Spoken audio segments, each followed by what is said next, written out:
رائخ chancellery میں ملتا تھا تو اس بات کا ایک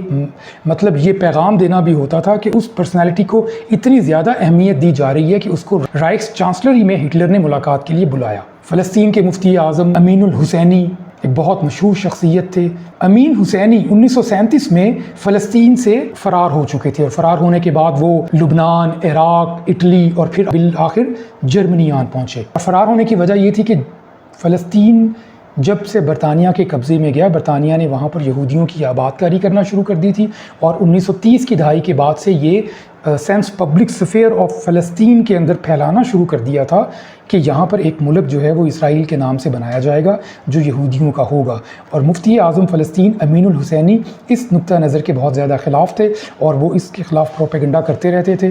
اسی وجہ سے پہلے وہ لبنان گئے، پھر عراق گئے، پھر اٹلی گئے، اور اس کے بعد جرمنی گئے، کیونکہ ان کو لگتا تھا کہ جرمنی کے چانسلر ہٹلر سے ملاقات کرنے کے بعد وہ اس ضمن میں ان سے مدد لے سکتے ہیں۔ دونوں کے مفادات ایک دوسرے سے ملتے جلتے تھے۔ ہٹلر کے بارے میں بھی آپ جانتے ہیں کہ وہ یہودیوں کے بہت زیادہ خلاف تھا، اور الحسینی جو تھے وہ برطانوی اقتدار اور برطانوی اقتدار کے دوران فلسطین میں ہونے والی یورپین یہودیوں کی ہجرت سے بہت زیادہ نالاں تھے،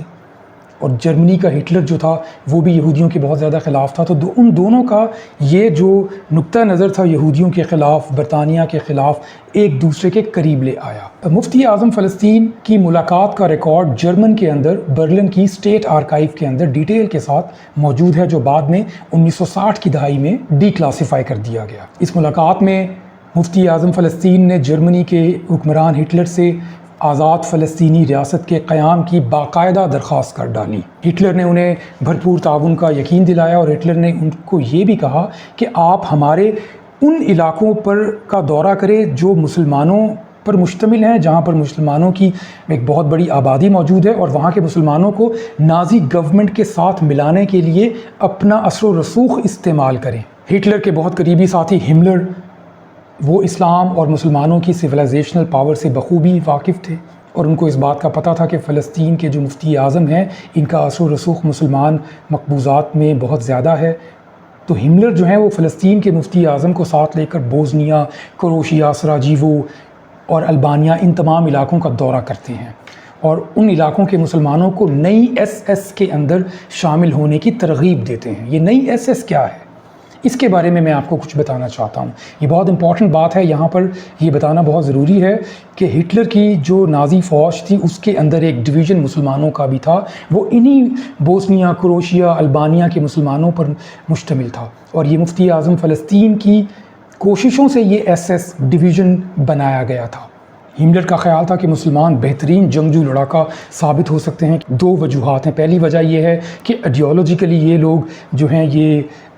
ظلم کے سامنے جھکتے نہیں ہیں، نمبر 1۔ نمبر 2 یہ کہ جن علاقوں کے مسلمان ہمارے مقبوضات میں اب آ رہے ہیں، ان علاقوں کے مسلمان ہمیشہ سے امپیریل پاورز کے خلاف رہے ہیں، ہمیشہ سے امپیریل پاورز کے سپریشن میں رہے ہیں۔ یوں ایک ایس ایس کی نئی ڈویژن بنائی جاتی ہے جس کا نام ہے 13th ویفن ماؤنٹین ڈویژن۔ 13th ویفن ماؤنٹین ڈویژن۔ اس یونٹ میں تقریباً 20,000 کے قریب مسلمانوں کو بھرتی کیا گیا، اور ان کی پھر ملٹری ٹریننگ کی گئی۔ اسی طرح البانیہ، کوسوو، کریمیا، کوکیشیا اور سوویت سینٹرل ایشیا کے وہ مسلمان جو سوویت یونین کے مظالم سے پریشان ہو کر سوویت ٹیریٹری سے نکل کر ایسٹرن یورپ کے ان علاقوں میں چلے آئے تھے جو جرمن آکوپیشن میں تھے، ان کو لگتا تھا کہ وہ سوویت یونین کے مظالم سے بچنے کے لیے ان کے پاس ایک ہی طریقہ ہے کہ وہ جرمنز کے پاس چلے جائیں۔ 6 مہینے کے بعد اس ڈویژن کا نام بدل کر ہینڈسار رکھ دیا گیا۔ ہینڈسار جو ہے یہ عربک ورڈ خنجر کا ترکش ورڈ ہنسر کی ایک بگڑی ہوئی شکل ہے، جسے بعد میں ہنسار کہا جاتا ہے۔ خنجر جو ہے وہ مسلمانوں کے حوالے سے منسوب ہے، اور اس ڈویژن کا جو پرچم تھا اس پرچم کے اوپر بھی خنجر کا نشان ہی بنایا ہوا تھا۔ یہ تصویر بھی آپ سکرین پر دیکھ سکتے ہیں۔ عثمانی دور سلطنت میں یہ رواج تھا کہ عثمانی دور سلطنت کے جو ایڈمنسٹریٹو لوگ تھے وہ اپنے ساتھ ہمیشہ ایک خنجر رکھا کرتے تھے۔ یہ خنجر ان کے عہدے اور ان کی عزت کی علامت ہوا کرتی تھی۔ تو یہی خنجر جو ہے یہ بعد میں ایس ایس 13th ڈویژن کے پرچم کے اوپر لوگوں کے طور پر لگایا گیا، اور اس کے پیچھے سوچ یہ تھی کہ جب یہ اس کا نام، اس ڈویژن کا نام ہنسار رکھا جائے گا یا خنجر رکھا جائے گا اور ان کے پرچم کے اوپر بھی یہی خنجر بنایا جائے گا، تو اس سے یہاں کے جو لوکل مسلمز ہیں جو آٹومن امپائر کے انڈر بہت عرصہ رہے ہیں، تو اس علامت کے ذریعے بوسنیا کی عثمانی اور اسلامی روایات کو بھی ابھارا جا سکتا ہے اور مقامی مسلمانوں کو اس یونٹ میں شمولیت کی ترغیب بھی دی جا سکتی ہے۔ ڈویژن کے نشان کالر پیچ کے اوپر بھی ایک بازو کو یہی خنجر یا یہی تلوار پکڑے ہوئے دکھایا گیا جو اسی ہینڈشار کی ایک ایکسٹینشن تھی۔ یہاں پر ایک اور بات بڑی امپورٹنٹ ہے، 1940 کی دہائی میں آپ لوگ شاید جانتے ہوں کہ مصر کے اندر مسلمانوں کی ایک نئی تنظیم بن رہی تھی جس کا نام تھا اخوان المسلمون۔ اس تنظیم کے بانی کا نام تھا حسن البنا۔ 1940 کی دہائی تک عوامی سطح پر مصر کے اندر اخوان المسلمون ایک بہت بڑی عوامی قوت بنتی جا رہی تھی۔ 2015 میں مصر کے ایک سابق مفتی علی جمعہ نے یہ دعویٰ کیا کہ اخوان المسلمون کے جو بانی تھے حسن البنا، انہوں نے 600 اخوانیوں کو ہٹلر کے پاس بھیجا تاکہ وہ ان کی تربیت کر سکے اور تربیت کے بعد وہ واپس وطن آ کر موجودہ حکومت کے خلاف ملیٹنٹ کاروائیاں کر سکے۔ یہ بیان کافی متنازع ہے کیونکہ جو مصر کے جن مفتی صاحب نے یہ فتویٰ دیا ہے انہوں نے اسے موجودہ مصر کی سیاسی صورتحال کے حوالے سے اخوان کے اوپر تنقید کرتے ہوئے دیا ہے، لہٰذا میں اس ڈائمنشن میں نہیں جاؤں گا، اس کے اوپر ہم پھر کبھی ویڈیو الگ سے بنائیں گے۔ لیکن یہاں پر آپ کو یہ بتانا مطلب ہے کہ ہٹلر جو ہے اس کا امپیکٹ مصر کے اندر ایک نئی جنم لینے والی اسلامی تنظیم اخوان المسلمون کے اندر بھی آپ کو کسی نہ کسی فارم میں نظر آتا ہے، اور یہ بات بے بنیاد نہیں ہے۔ آرکائیول سورسز کی بنیاد پر اس بات کو ویریفائی کیا جا سکتا ہے کہ اخوان المسلمون کے 600 نہ صحیح تو کچھ درجن لوگ ضرور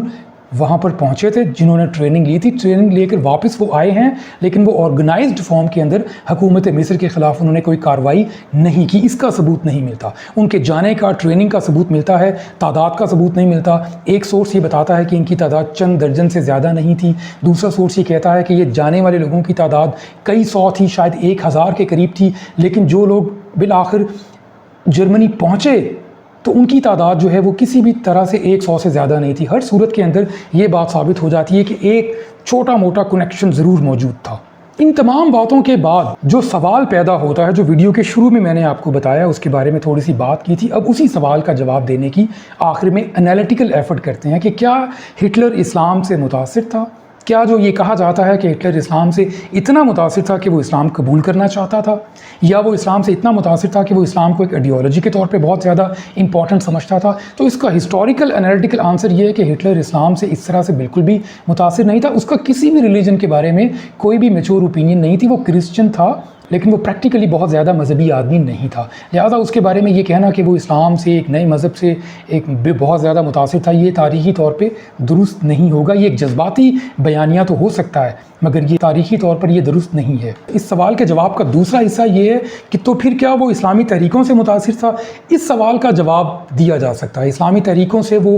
اس طرح سے متاثر تھا کہ وہ صرف ان اسلامی تحریکوں کے بارے میں سیریس اوپینین رکھتا تھا جو ان علاقوں کے اندر تھی جو جرمنی، جو سیکنڈ ورلڈ وار میں جو فرنٹس بننے والے کنٹریز تھے، جہاں پر متحارب فریقین کی فائٹ چل رہی تھی الائیڈ اور ایکسس کی، اور جہاں پر الائیڈ جو تھے وہ ہار جاتے تھے اور ایکسس پاورز جیت جایا کرتی تھی اور وہ علاقے جرمنی کے یا اٹلی کے قبضے میں آ جایا کرتے تھے۔ وہاں پر جو مسلمز منورٹیز کی فارم میں تھے یا میجورٹی کی فارم میں تھے، ان کو وہ دیکھا کرتے تھے کہ ان کے ہاں کس قسم کی پولیٹیکل پارٹیز موجود ہیں، ان کے ہاں انڈر گراؤنڈ آرگنائزیشنز ہیں یا نہیں ہیں۔ تو ان کا سب سے پہلا فوکس پولیٹیکل پارٹیز کو ڈیل کرنے کا نہیں ہوتا تھا، ان کو تو وہ یا تو بین کر دیا کرتے تھے یا وہ ڈسمینٹل کر دیا کرتے تھے یا پھر ان کو وہ ڈورمنٹ کر دیا کرتے تھے۔ ان کی ایفرٹ ہوتی تھی جو یہ انڈر گراؤنڈ ایکٹیویٹیز کرنے والی مسلم اسلامسٹ پارٹیز ہیں، باڈیز ہیں، ان کو کسی طرح سے انگیج کیا جائے، ان کو ری آرگنائز کیا جائے، ان کو جرمن نازی آئیڈیالوجی کے انڈر ریگولیٹ کیا جائے، اور یہی انہوں نے کیا۔ اسی پرزم کو سامنے رکھتے ہوئے وہ اسلامسٹ موومنٹس کو دیکھا کرتے تھے،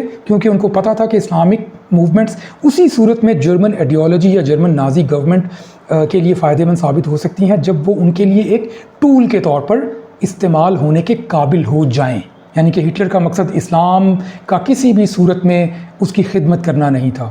اس کا مقصد صرف ایک تھا۔ اس کا سب سے بڑا دشمن برطانیہ تھا، امریکہ سب سے بڑا دشمن تھا، لیکن برطانیہ اس کانٹیکس میں سب سے بڑا دشمن تھا کیونکہ برطانیہ ابھی بھی مسلم کنٹریز کے ایک بہت بڑے حصے کے اوپر قابض تھا، اور برطانیہ کے ان مقبوضات کے اندر مسلم پاپولیشنز کی تعداد بہت زیادہ تھی، کہیں پر میجورٹی میں تھے اور اگر کہیں پر منورٹی میں بھی تھے تو تعداد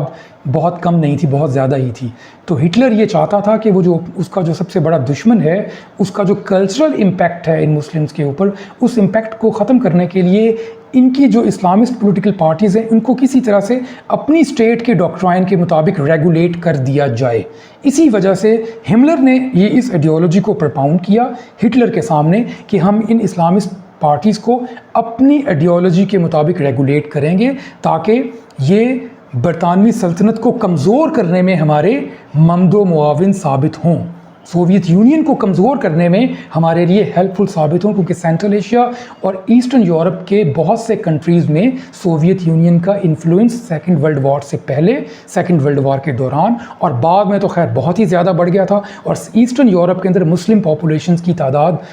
بہت نمایاں تھی، اگر میجورٹی میں نہیں بھی تھی تو بھی۔ اسی لیے ہٹلر نے ان تمام اسلامسٹ پولیٹیکل پارٹیز کو ان کے مذہبی عقائد کے مطابق چلنے کے لیے بھرپور سپورٹ فراہم کی، ان کے لیے مساجد بنوائیں، ان کے لیے باقاعدہ امام مسجد مقرر کیے گئے، ان کے لیے سیلریز مقرر کی گئیں، ان کے لیے اسلامک سینٹرز بنائے گئے۔ برلن اور ڈریسٹن میں اسلامی مذہبی مواد کو نازی گورنمنٹ نے اپنی نگرانی شائع کیا، اور شائع کرنے کے بعد ان کو پھر پورے ایسٹرن یورپ کے اندر سپریٹ کیا،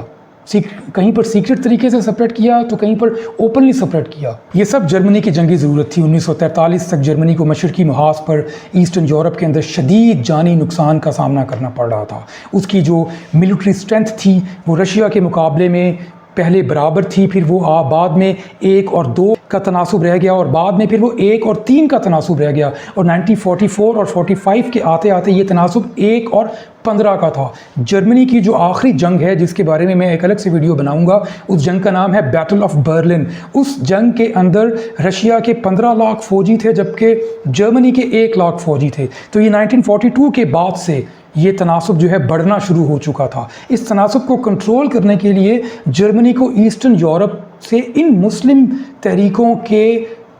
پرسنلز کی ضرورت تھی، مسلمان لڑکوں کی ضرورت تھی، اسی طرح سے وہ اپنے تناسب کو کم کر سکتے تھے۔ انہوں نے ایفرٹ تو بہت کی لیکن ان کو جو لوگ ملے ان کی تعداد 20-22 ہزار سے زیادہ نہیں تھی، اور یہ جو SS 13 ڈویژن بنایا گیا جس کا نام بعد میں ہنزار رکھا گیا، یہ بھی 1945 کے آتے آتے آفیشلی تو ڈسمنٹل نہیں ہوا لیکن پریکٹیکلی یہ بھی ڈس فنکشنل ہو چکا تھا جرمنی کی شکست سے 6-7 مہینے پہلے۔ امید ہے آج کی ویڈیو آپ کو بہت پسند آئی ہوگی۔ نیکسٹ ویڈیو کے لیے ویٹ کیجیے گا، اور میری ریکویسٹ ہے کہ سبسکرائب کریں، لائک کریں، اگر پسند نہیں آتا کومنٹ کریں۔ مجھے آپ کے آبجیکشنز، آپ کی کرٹیک کا بہت زیادہ انتظار رہتا ہے۔ انہی آبجیکشنز، انہی آبزرویشنز، انہی کرٹیک کو سامنے رکھتے ہوئے میں اپنے نیکسٹ ویڈیو کو امپرووائز کرتا ہوں۔ بہت شکریہ، اللہ حافظ۔